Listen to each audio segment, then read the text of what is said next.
नमस्कार दोस्तों, मैं श्रवण आप सभी का स्वागत करता हूं अपने YouTube चैनल परीक्षा रात्रि पर। हम बंगाल के उदय को समझ रहे थे और बंगाल का उदय कैसे हुआ इन सभी को समझ चुके थे। उसी कड़ी को आज हम आगे बढ़ाते हैं और आगे देखने का प्रयास करते हैं। तो आप सभी बने रहिए, कॉपी कलम निकालिए, नोट करते रहिए और साथ ही समझते रहिए। हम सभी देखे थे बंगाल में जो है कि BBU शामिल हुआ, बंगाल, बिहार, उड़ीसा तीनों मिल गया एक साथ। तो एक बार हम फिर से लोकेशन उसका देखते हैं। तो देखिए, यहीं पे क्या है, बीबीयू। यहाँ पे मान लेते हैं क्या है, बंगाल है, यहाँ पे बिहार है और यहाँ पे उड़ीसा है। उड़ीसा, ये है बंगाल और ये है बिहार। तीनों मिल गए। तो इसको एक बार हम रिकॉल करते हैं, उसके बाद आगे बढ़ेंगे। देखिए 1707 में क्या हुआ, मुगल बादशाह औरंगजेब का मृत्यु। 1707 AD।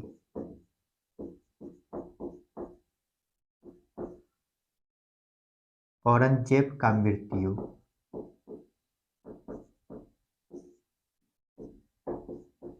इसका डेट होता है, जब ये डेट किए तो इसके बाद 1707 से लेकर 1727 AD तक मुर्शिद कुली खां,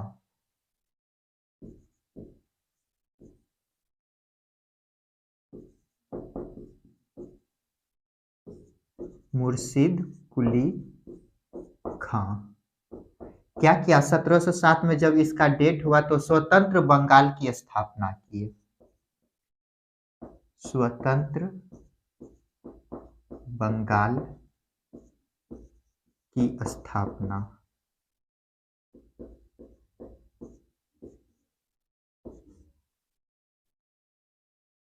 इसके बाद देखिए 1727 में जब इसका मुर्शिद कुली खां का डेट होता है तो इसके बाद अगला शासक इसका दामाद बना,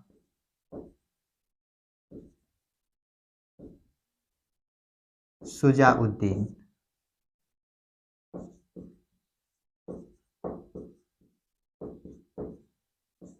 ये जो शासक बनते हैं 1727 से लेकर 1739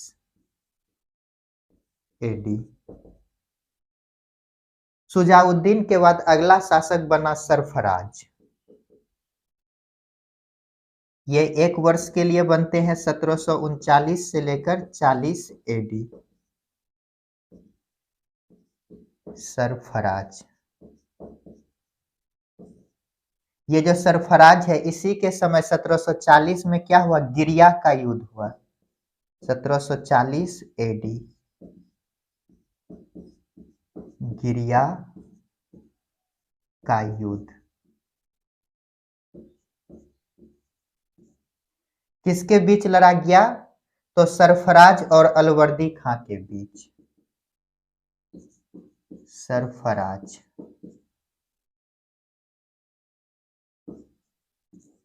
वर्सेस अलवर्दी खां।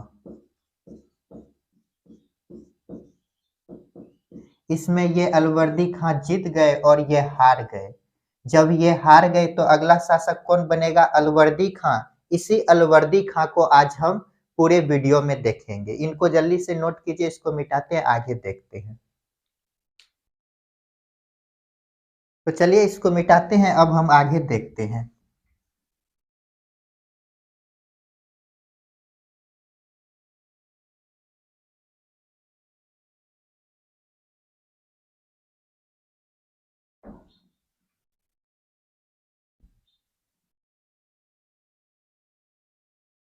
तो हेडिंग दीजिएगा अलवर्दी खां।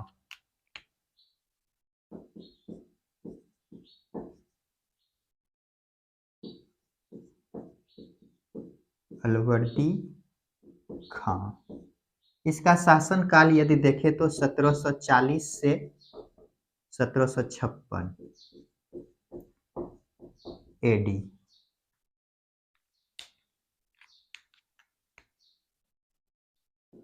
देखिए जब ये शासक बना तो मुगल बादशाह जो रहते हैं उसे इन्होंने 2 करोड़ का नजराना दिया।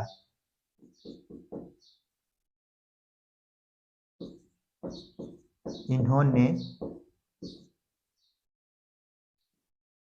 मुगल शासक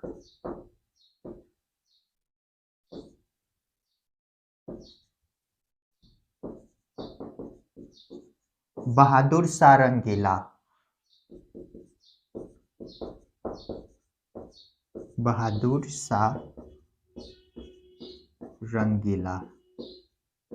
ये शासक थे, इसे 2 करोड़ का नजराना दिया। 2 करोड़ का नजराना। नजराना बोले तो गिफ्ट, तोहफा।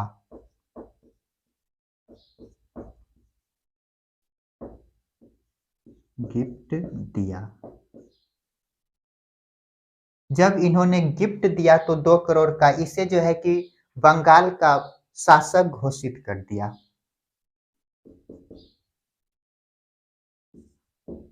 बंगाल का शासक घोषित किया।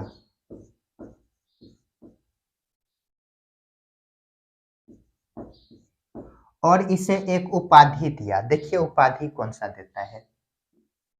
उपाधि मिर्जा मोहम्मद खां का उपाधि दिया। मिर्जा मोहम्मद खां। मोहम्मद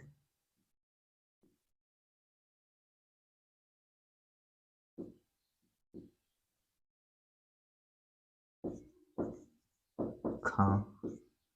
और ये जो अलवर्दी खां है, इन्होंने फ्री पास पर रोक लगा दिया। देखिए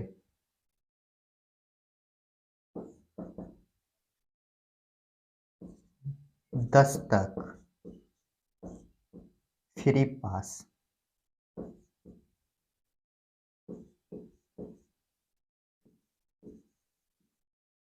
पर रोक।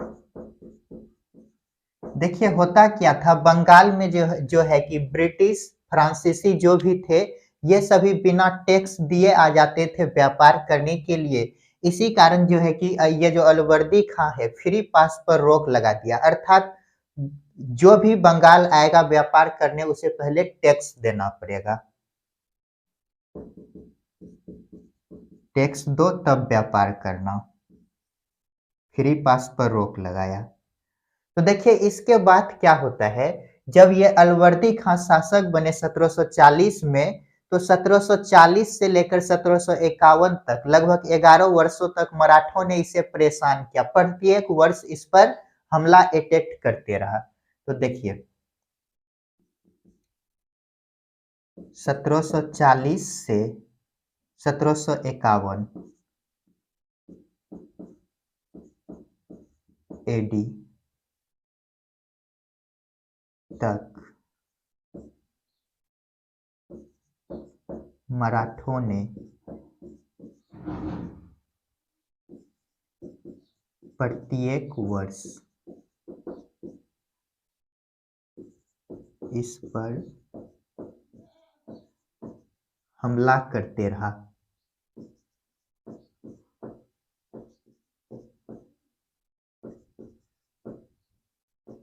हमला करते रहा, लेकिन 1751 आते आते जब अलवर्दी खां बूढ़े हो गए, उसके बाद इन्होंने संधि किया।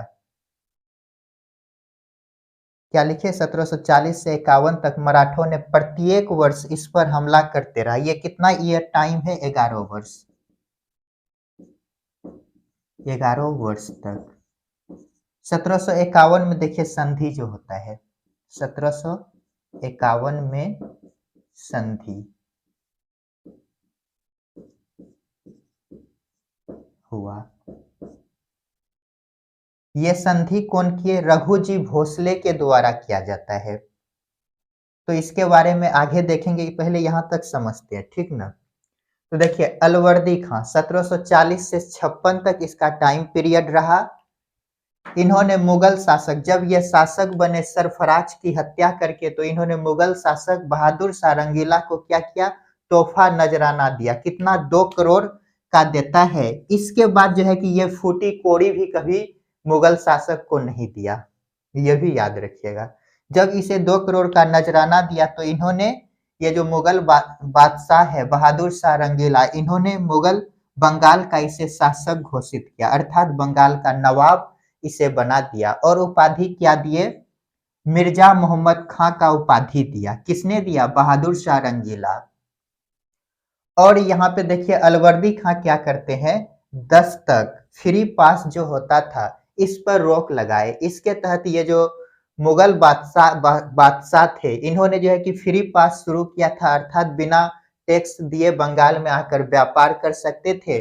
तो इन्होंने अलवर्दी खां ने फ्री पास पर रोक लगाया, अर्थात टैक्स दीजिए तब आकर के बंगाल में व्यापार कीजिए। उसके बाद देखिए जब ये शासक बनते हैं 1740 से 51 तक, लगभग 11 वर्षों तक मराठों ने प्रत्येक वर्ष इस पर हमला करते रहा। जब ये बूढ़े हो गए, जब सोचा अब नहीं जीत पाएंगे, तो इन्होंने चालाकी से संधि कर लेता है। 1751 में संधि हुआ। ये संधि में क्या देना पड़ा इसको अब हम देखते हैं, इनको नोट कीजिए पहले। तो चलिए इसको मिटाते हैं, अब हम देखते हैं संधि को।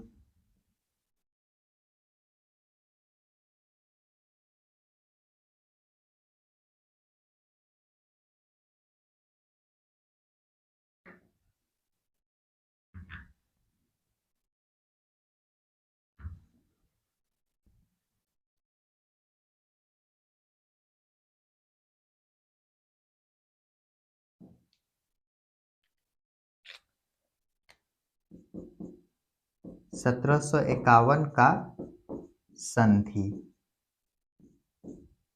किसके बीच हुआ? अलवर्दी खां और मराठा शासक या पेशवा? मराठा पेशवा रघुजी भोसले रहते हैं। रघुजी भोसले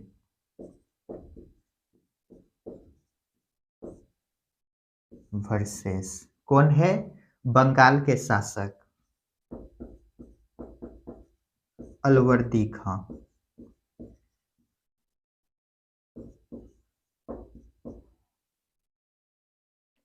देखिए जब यहाँ पे संधि होता है तो संधि में ये जो मराठा शासक रघुजी भोसले है, इन्होंने चौथ मांगा इससे।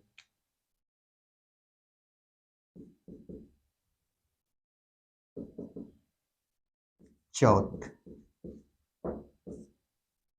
1,20,000 पर महीना, अर्थात इसको हम बोल सकते हैं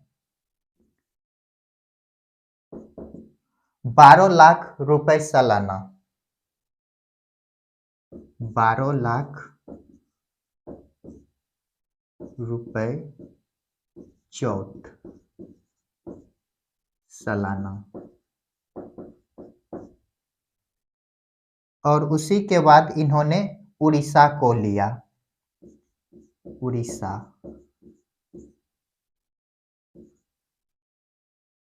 को दिया। देखिए ये चौथ क्या होता है, तो मराठा शासक जो है कि चौथ वसूलते थे। देखिए यहाँ पे 2 कंडीशन बताते हैं आपको। चौथ क्या है? मान लेते हैं ये मराठा का एरिया है और यहाँ पे ये दूसरा एरिया है, तो ये तो मराठा है, मराठा, और ये अन्य है, अदर। तो ये मराठा जो है कि इस पर अटैक नहीं करे, इस पर इन्होंने हमला नहीं करे, इसके लिए चौथ लिया जाता था। चौथ, हम आप पे हमला नहीं करेंगे, चौथ दीजिए। और ये जो मराठा है इसके अंदर अपने राज्यों की सुरक्षा के लिए यहाँ पे और सारे जो छोटे छोटे प्रांत हैं इसकी सुरक्षा के लिए सरदेश मुखी लिया जाता था। सरदेश मुखी। तो ये दोनों क्या है? दोनों ये चौथ और सरदेश मुखी क्या है? एक प्रकार का टैक्स है। और देखिए इसके बाद देखिए क्या होता है, जब यहाँ संधि हो गया तो ये जो अलवर्दी खां है इन्होंने अंग्रेजों की तुलना मधुमक्खी से किया है। किससे किया है? मधुमक्खी से। तो इस लाइन को देखिए लिखते हैं।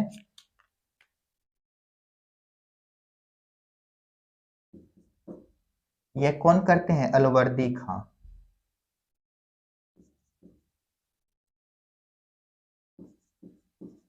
अंग्रेजों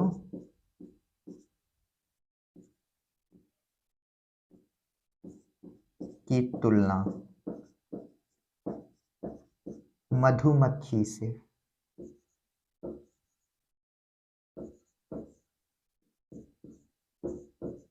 किया।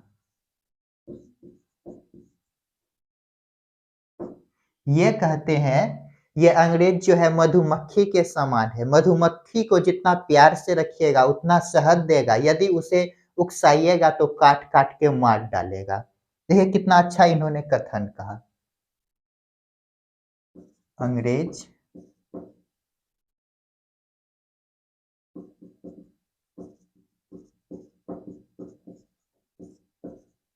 मधुमक्खी के समान है।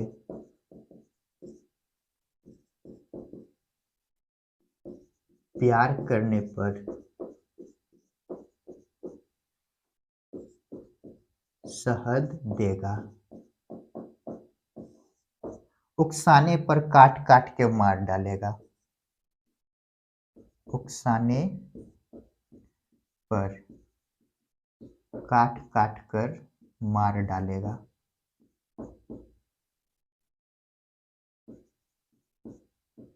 ये जो है कि अपने नाती को पहले ही आगाह कर दिया अंग्रेजों से बच के रहना। ये कैसा है, इसका नेचर इस लाइन से पता चलता है।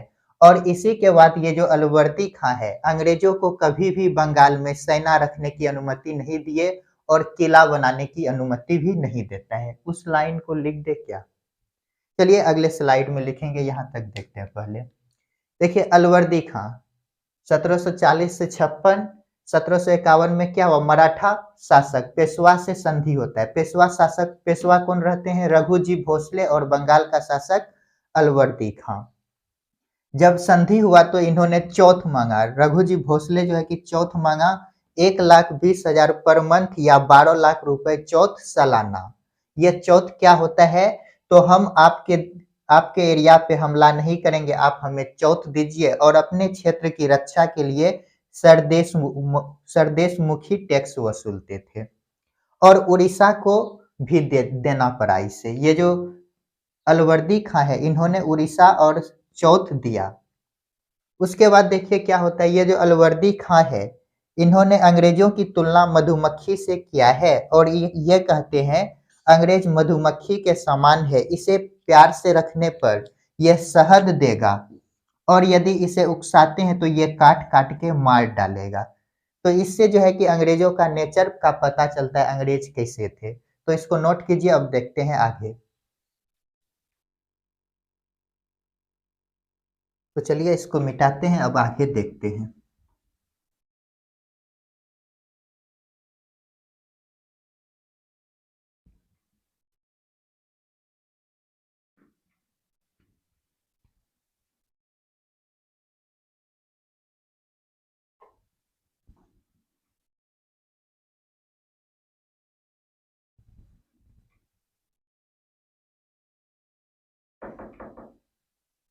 तो देखिए इन्होंने क्या किया?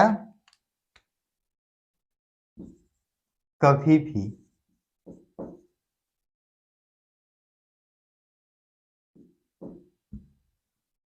अंग्रेजों को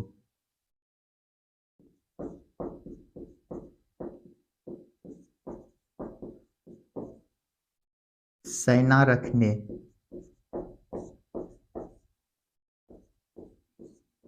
का अनुमति नहीं दिया।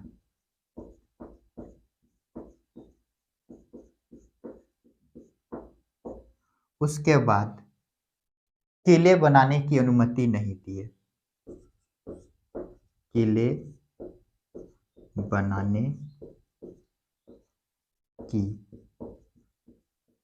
अनुमति नहीं दिए। ये जो अलवर्दी खां है इसे 3 पुत्री था, 3 पुत्री।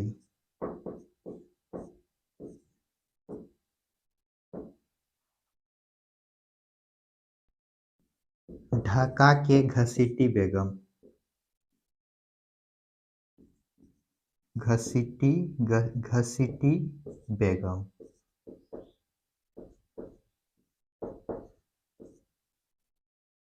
एक पूर्णिया, ये जो है कि तीनों पुत्री का शादी कहाँ करता है, एक का ढाका में, एक का पूर्णिया में, एक का करता है इन्होंने पटना में। पटना में जो शादी किया बेटी का, यहाँ एक नाती होता है, नाती, और यहाँ पर भी एक नाती होते हैं। शौकत जंग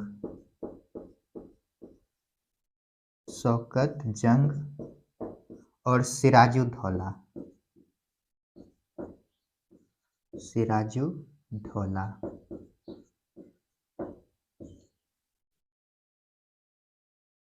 देखिए जब ये तीनों पुत्री का शादी हो गया तो इसी के बाद 1756 में अलवर्दी खां का मृत्यु हुआ।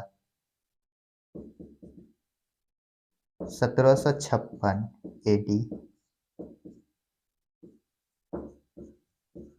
अलवर्दी खां का मृत्यु या डेथ। जब इसका डेथ हो गया तो देखिए आगे क्या होता है। तो पटना के जो नाती है सिराजुद्दौला, ये शासक बने।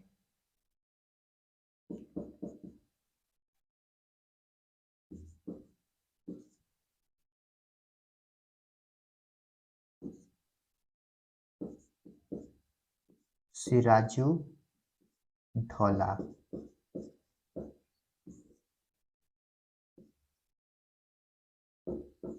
23 वर्ष की आयु में शासक बना। आयु में शासक बना। तो देखिए 56 से लेकर 57 ईस्वी तक ये शासक रहते हैं, 56 से 57 एडी तक।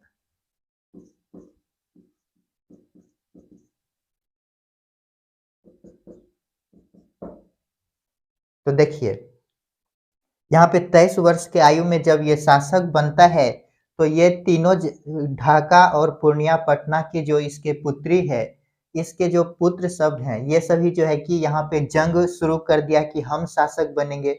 ये जो शौकत जंग है, ये कहते हैं हम शासक बनेंगे, ये कहते हैं हम बनेंगे। ये घसीटी बेगम जो है, इसे पुत्र नहीं था, ये भी इन्हीं सब का साथ दे रहे होते हैं। तो देखिए ये जो घसीटी बेगम है, इसके बारे में यदि देखें, इसके 2 दीवान रहते हैं, राम बल्लभ और कृष्ण बल्लभ। 2 दीवान, राम बल्लभ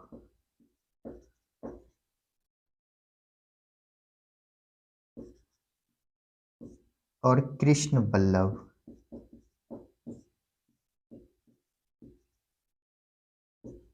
ये सभी जो है कि विष्णु का अवतार लग रहा है।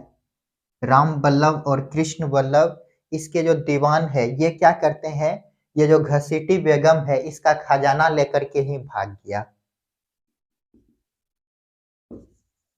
खजाना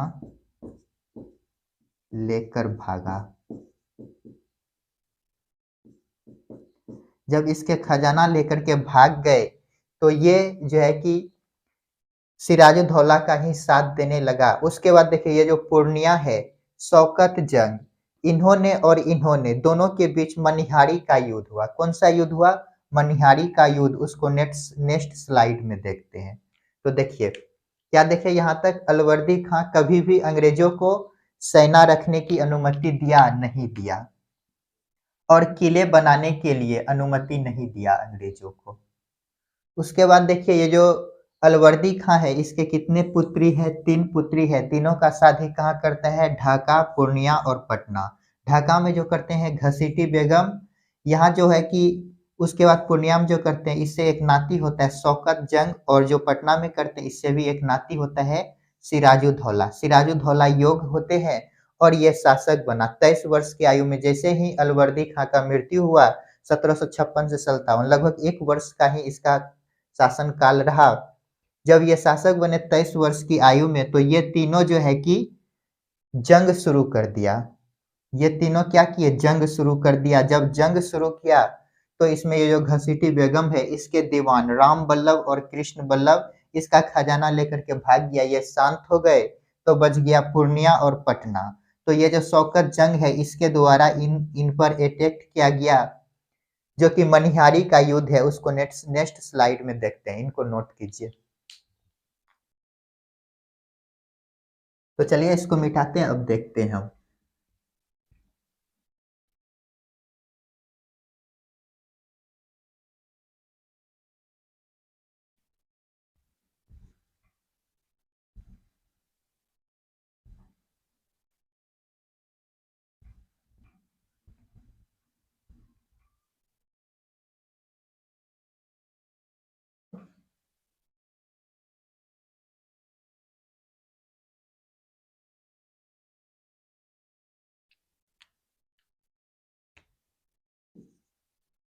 मनिहारी का युद्ध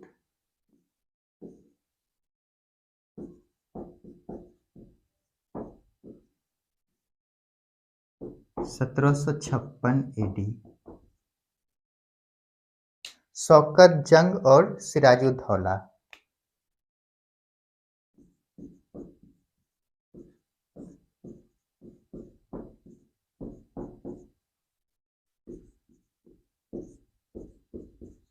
सिराजुद्दौला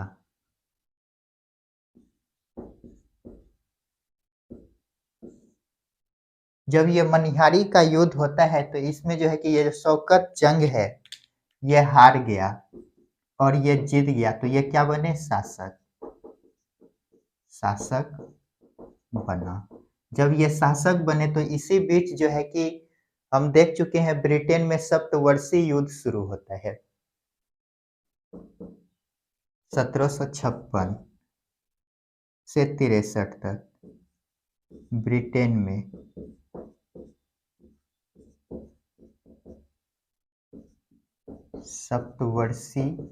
वर्षीय युद्ध।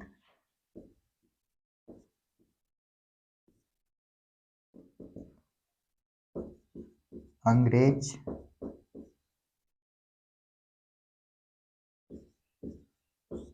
Versus France. इसमें हम देखे फ्रांस का हार हुआ और अंग्रेज जीत गए। जब ये अंग्रेज जीत गए तो कासिम बाजार में इन्होंने है कासिम बाजार का किलेबंदी करने लगा।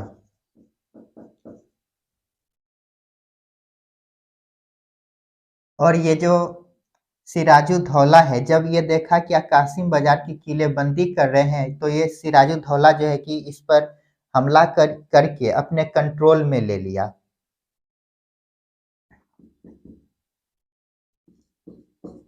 सिराजुद्दौला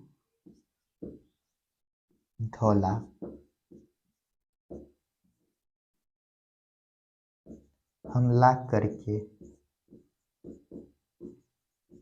अपने कंट्रोल में लिया।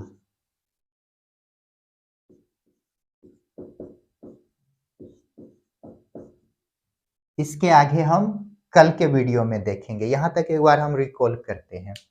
देखिए मनिहारी का युद्ध कब लड़ा गया, 1756 में शौकत जंग और सिराजुद्दौला के बीच। घसीटी बेगम तो पहले उसका खजाना खाली हो गया, वो समाप्त हो गई। उसके बाद शौकत जंग और सिराजुद्दौला के बीच कौन सा युद्ध हुआ, मनिहारी का युद्ध। इसमें शौकत जंग का हार हुआ, तब सिराजुद्दौला स्वतंत्र शासक बने। जब शासक बना तो इसी बीच 1756 में ब्रिटेन में सप्तवर्षीय युद्ध शुरू हुआ अंग्रेज और फ्रांस के बीच। इसी में फ्रांस का हार हुआ, अंग्रेज जीत गए। जब अंग्रेज ब्रिटेन में जीता तो भारत के कासिम बाजार का किलेबंदी करने लगा। जब किलेबंदी यहाँ होने लगा तो सिराजुद्दौला ने इस पर हमला किया और इसे अपने कंट्रोल में ले लिया। तो इसके आगे क्या घटना घटित हुआ जब अपने कंट्रोल में लिया, तो उसको जानने के लिए आप देखिए नेक्स्ट वीडियो। पहले इसको नोट कीजिए आप सभी। तो दोस्तों आज के लिए इतना ही, मिलते नेक्स्ट क्लास में जिसमें हम इसके आगे की घटना को देखने का प्रयास करेंगे। काफी इंटरेस्टिंग क्लास होने वाला है नेक्स्ट क्लास, तो उसको आप सभी मिस नहीं कीजिएगा और पीछे का जो वीडियो आप सभी नहीं देखे हैं उनको भी जाकर के आप सभी पहले देखिए ताकि आप सभी को बेहतर समझ में आ सके। तो आप सभी खुश रहिए, पढ़ते रहिए और अपने माता पिता का सम्मान कीजिए और साथ ही मेरा वीडियो यदि आप सभी को पसंद आता है तो लाइक शेयर और साथ ही सब्सक्राइब कीजिए। मिलते हैं नेक्स्ट क्लास में। वीडियो देखने के लिए धन्यवाद।